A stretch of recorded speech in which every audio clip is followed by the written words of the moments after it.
pour l'Europe. Écoutez les déclarations très prudentes faites par le ministre des Affaires étrangères français, Monsieur Jean-Yves Le Drian, c'était hier soir sur LCI. Il faut respecter leur vote. Ils ont fait leur choix. Il faut qu'ils le mènent jusqu'à son terme. Et le président Mattarella a proposé la composition d'un gouvernement. Il a pris ses responsabilités aussi. Je pense qu'il ne faut pas porter de jugement parce que nous avons besoin de l'Italie. L'Europe doit être au rendez-vous des interrogations des Italiens. Adrien Matou, on sent un gouvernement français très prudent et pourtant, en réalité, il y a une vraie inquiétude en Europe. Oui, parce que d'abord, Emmanuel Macron avait félicité Sergio Mattarella quand il s'était opposé à la formation du président de la République italienne. Ouais, quand il s'était opposé à la formation du premier gouvernement italien. Alors ensuite, on voit qu'il louvoie un petit peu parce qu'il y a eu des réactions outrées à ce qui s'était passé. Mais ce qui est sûr, c'est que le gouvernement italien qui vient d'être formé, il est élu sur la promesse de remettre en cause l'ordre économique de l'Union européenne. Donc forcément, il y aura confrontation.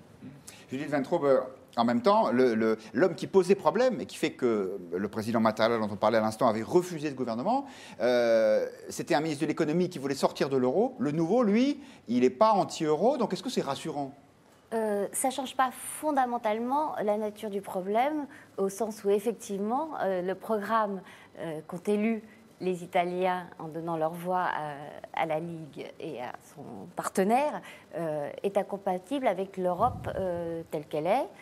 Donc évidemment, le problème va se poser. Il semblerait que, comme en France d'ailleurs, il y ait un décalage entre l'adhésion que suscitent les partis souverainistes et l'opinion des gens sur faut-il rester dans l'euro ou le quitter. Il y a eu plusieurs enquêtes en Italie qui semblaient indiquer que le mouvement en faveur d'un départ de l'euro n'était pas si net que ça. Ça explique aussi peut-être la prudence des nouveaux arrivants.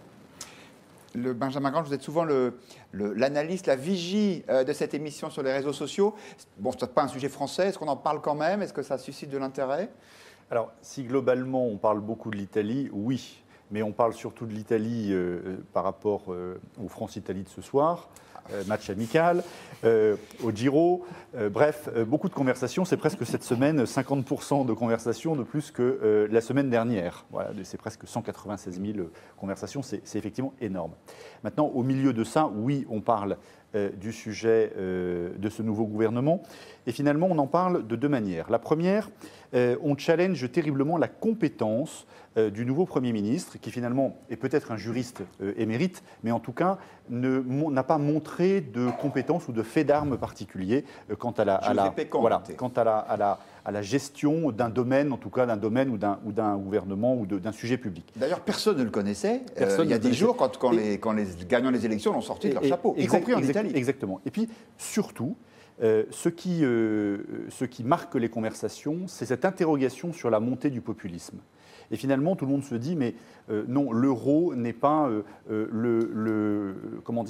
l'alibi de tous les problèmes, les migrants non plus. Et donc, l'interrogation des Français, qui est très très marquée dans les conversations suite à cette nomination, c'est pourquoi cette montée du populisme, eh ben, elle imprime tant aujourd'hui, avec comme illustration finalement ce qu'on vit en Italie.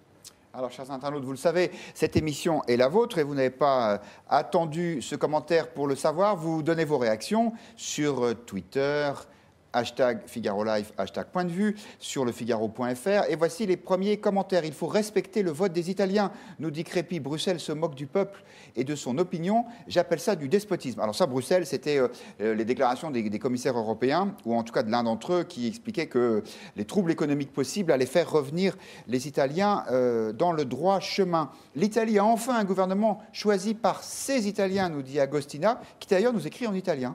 Et donc, mais on a de grands moyens à Figaro Live, donc on a traduit en simultané. Et Alexandre nous dit ça finira en baissage de froc comme Tsipras, point d'interrogation. Alors ça, c'est pas en italien apparemment. En exit toujours repoussé comme la Grande-Bretagne. Alors la question d'Alexandre est intéressante. On se souvient qu'effectivement Tsipras avait été nommé Premier ministre en Grèce sur la promesse d'une politique en rupture avec l'Europe et finalement ça s'était pas fait. Mais revenons à l'Italie. Richard Bouygues, votre analyse sur ce qui est en train de se passer. Moi, je crois qu'il y a un fait majeur et qu'on va revoir dans plein d'élections en Europe, c'est qu'à la disparition d'un clivage qu'on appelait gauche-droite un peu traditionnel, on voit qu'on a un autre clivage qui s'est aujourd'hui dessiné, qui est celui un peu de système-antisystème, politique-austéritaire, pas politique-austéritaire.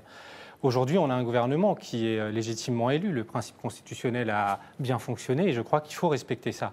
Après, il y a la promesse notamment économique, avec des montants proposés pour relancer la machine et investir, avec pas d'impôts à côté, ce qui est en fait le programme un peu commun de cette alliance originale. Toujours plus de dépenses publiques. Mais oui, mais qui en fait interroge quand même quant à sa possibilité, à sa nature. Et en même temps, on le dit, l'Italie est un des acteurs majeurs de la construction européenne. Et aujourd'hui, c'est vrai que c'est un chamboulement parce que cet acteur-là vient un peu titiller ce qui est aujourd'hui l'axe fondateur encore de l'Europe. Et est-ce que l'Europe a encore un sens? Est-ce qu'il faut la remodeler ou pas? On a deux vrais sujets. Moi, je pense que aussi, on a abandonné l'Italie sur certains sujets, je pense notamment sur les migrants.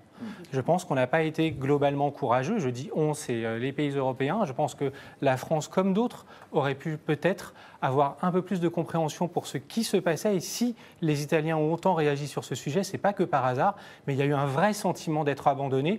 Ça nécessite une politique européenne que certains États ne veulent pas, mais pour ceux qui la voulaient, ils ne se sont pas fait beaucoup entendre non plus.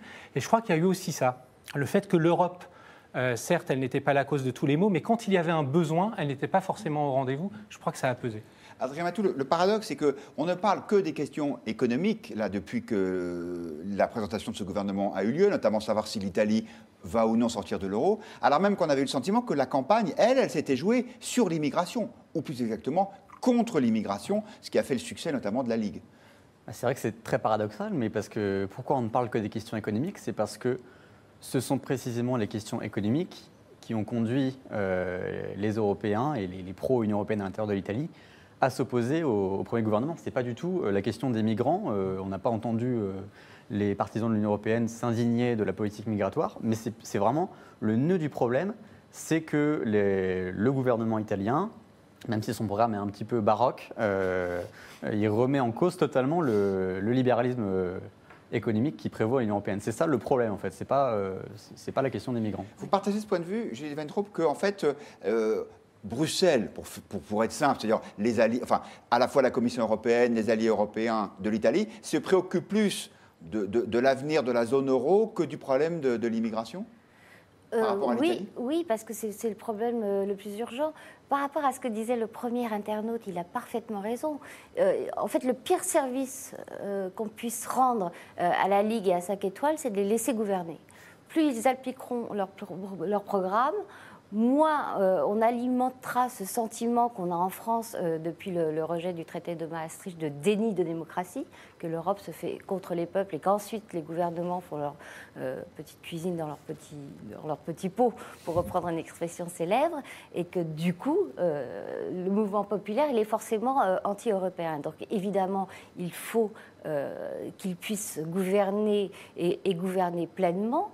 Et c'est absolument normal que les premières décisions ou intentions qui inquiètent l'Union européenne concernent l'économie, parce que sur les migrants, que voulez-vous que l'Italie fasse de plus que ce qu'elle fait déjà, alors qu'effectivement, on l'a complètement laissé tomber. Quand je dis on, il ne s'agit pas de l'Union européenne, mais des États qui la composent. Parce que c'est très facile de demander à l'Europe de tout faire et lui reprocher de ne pas en faire assez, ou plus exactement lui reprocher d'en faire trop quand on veut se débarrasser de la popularité de certaines décisions. Benjamin Grange. Moi, ce qui me fascine, c'est l'analogie avec ce qu'on a vécu il y a quelques mois quand Barcelone a commencé à faire sécession. Je ne sais pas si vous vous souvenez, mais il y avait l'Italie du Nord qui disait « mais moi je vais bien et finalement pourquoi je ne ferai pas sécession avec le reste du pays ?»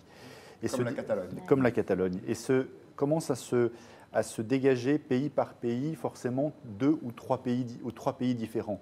Et on le voit bien déjà en France, où le président Macron est le président de ceux qui vont bien, le président des villes, le président des riches, le président de la croissance. Puis à côté de ça, il y a le reste. Et donc, on commence à voir, même en France, déjà ces deux plaques.